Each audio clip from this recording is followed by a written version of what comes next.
Hi, boys. Good afternoon. It is, again, Sunday, July 17th, 2011.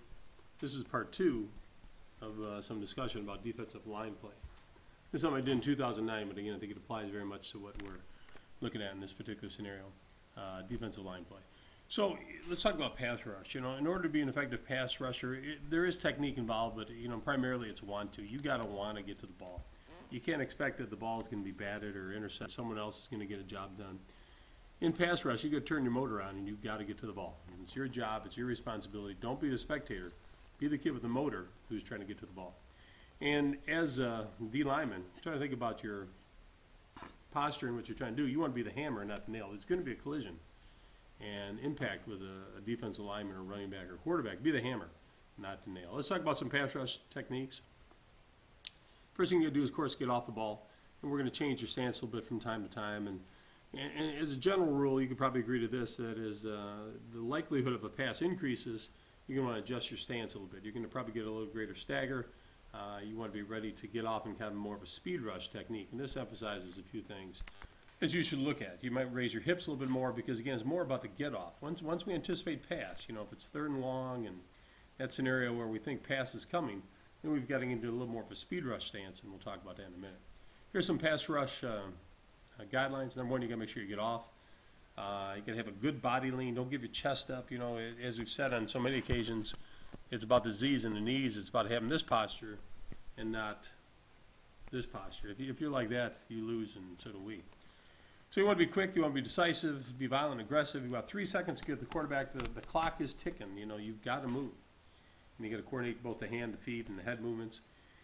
The principle you're going to hear mentioned is same arm, same leg. In this case, it might be right arm, right leg, and left arm, left leg. As we do some hip flip and some club and swim, same hand, same foot kind of concept needs to be running through your mind, and we'll give you some examples of that in a minute. Keep continuous motion. If you stop and look, we lose. Continuous movement towards the quarterback. Try to rush a half man instead of taking out a whole man.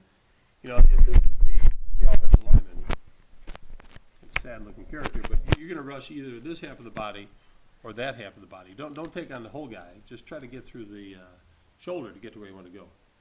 Got to have a counter move, and you don't want to rush past the quarterback. This is very important, sometimes called running the fish hook.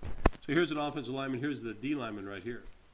And here's the quarterback. And if you engage in your rush and you get driven back like this behind the quarterback, you create all kinds of lanes and problems about getting to the football. So you don't want to rush past the quarterback. Rush to the point where even if you begin to get past it, then you're going to sink your hips and spin back around. Take advantage of the blocker's momentum. Accelerate off the pass rush, move to the quarterback, get your hands up when he begins to throw. So there's different things that we're going to do, and we're going to talk about some of these types of drills that you can look at to improve your ability as a defensive lineman. A term you got to understand, kids, is something called a hi-hat. A hi-hat is a pass set by an offensive lineman. Excuse me, here's an offensive lineman giving us a hi-hat.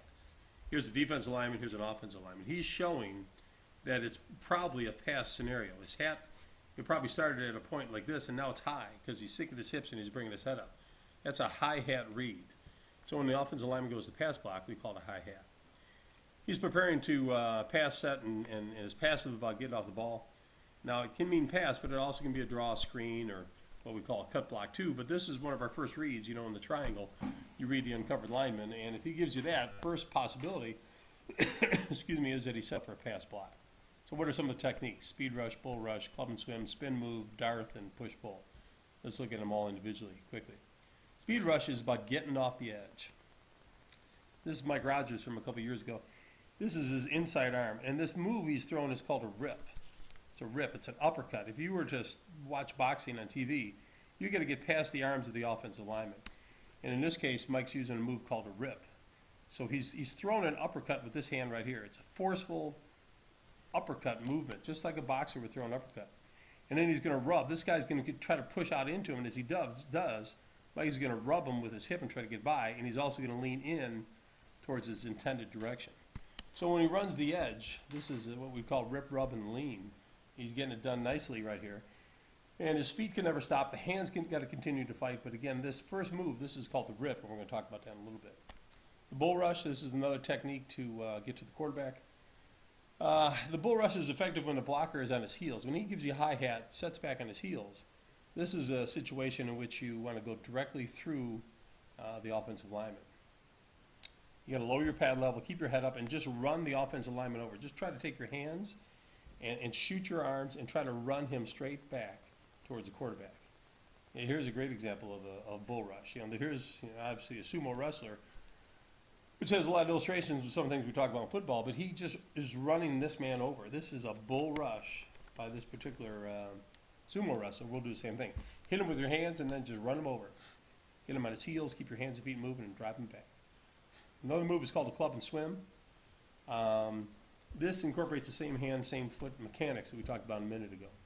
Use an extended arm away from the quarterback to swing into and under the offensive lineman like a club. That's the club part. And then you're going to swim just like you were over the pool over the top. Let's look at some illustrations. See, he clubbed with this hand. This is his club hand. He's taken him and driven him past him and kind of clubbed him with his left hand. And now he's going to swim over the top. It's a quick arm over. So one way you can get past a pass blocker, and sometimes even on a line call, is with what we call a club and swim. It's a club and swim. Another opportunity to get past an offensive lineman is a spin move. It's good on your second step off the snap, or sometimes when you get past or up to the depth of the quarterback. Attack the outside of the offensive lineman with a short step and fast hands. Make the offensive lineman react. Plant your inside foot. Swing on your outside arm behind your back, and then what we call sit on a stool. Take your pad level and really lower it. Sit on a stool where you're really low, and then you turn and pivot and get squared in the line of scrimmage. I'll show you some film on that later. Another possibility is what we call the Darth. This starts with the bull rush and then progresses to a one-handed strike, kind of like almost like a martial art move. You want to strike the breastplate of the offensive lineman right in the V and keep an extension of the arm while you work your feet into the backfield.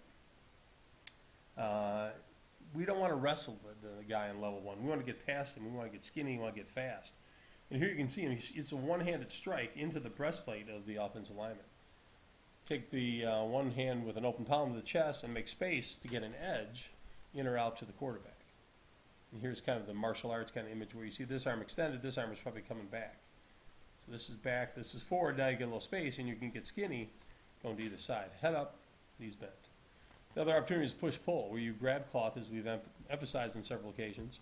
Push and pull that offensive lineman. And as you push him away, you create a little window, get a little gap, and then pull him opposite direction you want to go and beat him with a rip. I'll show you some film on that too. Tackle set point, I'm going to let that go for a little bit. But to beat the offensive lineman, it all has to start with a good stance. And here's Alan Cameron from a couple years ago.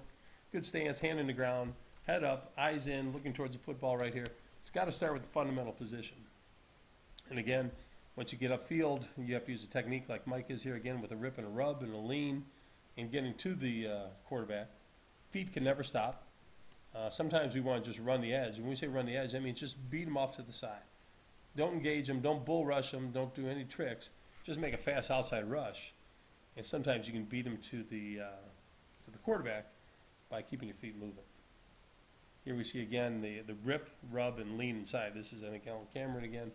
And see the uppercut, it's hard to see his hands right here, but I think this is his upper hand. It's an uppercut, and now he's ripping. Now he's going to rub hip to hip, and then he's going to lean this way in towards the quarterback.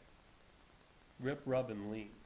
Here you see it nicely illustrated again. This is the uppercut, and now he's going to try to run the edge, as we say, to beat him around the corner. Also in the pros, of course, you see here again, this offensive lineman is all out of control. He's too tall. Now he's holding them and everything else, but this defensive lineman is doing a nice job throwing the uppercut to try to get skinny, try to get his hip past his hip with the rub, and then lean into him and get up to the quarterback. Speed rush. Again, this is an edge rush. This is where you're going to get to what we call a tackle set point. As a tackle sets his feet and he sets here, you want to be quick to the edge, keeping an outside-in leverage, and getting to the football. Sometimes as you do this speed rush, as you call pushing the edge, you get to this tackle set point, where the tackle has set his feet. Now he's set up right here. He's here to engage you.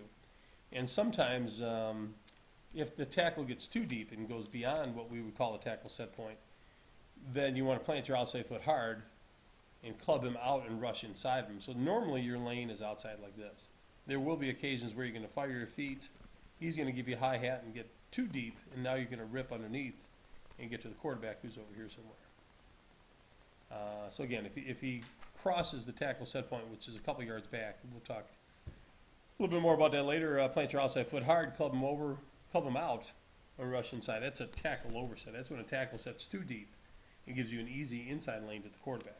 The oversets, if you hear us say that the quarterback is overset, that means that the quarterback is here, now he drops, and this guy you're playing against sets out here. This is too deep. You don't want to go this route to the quarterback. You always want to be on a straight line to the quarterback and never rush any deeper than the quarterback.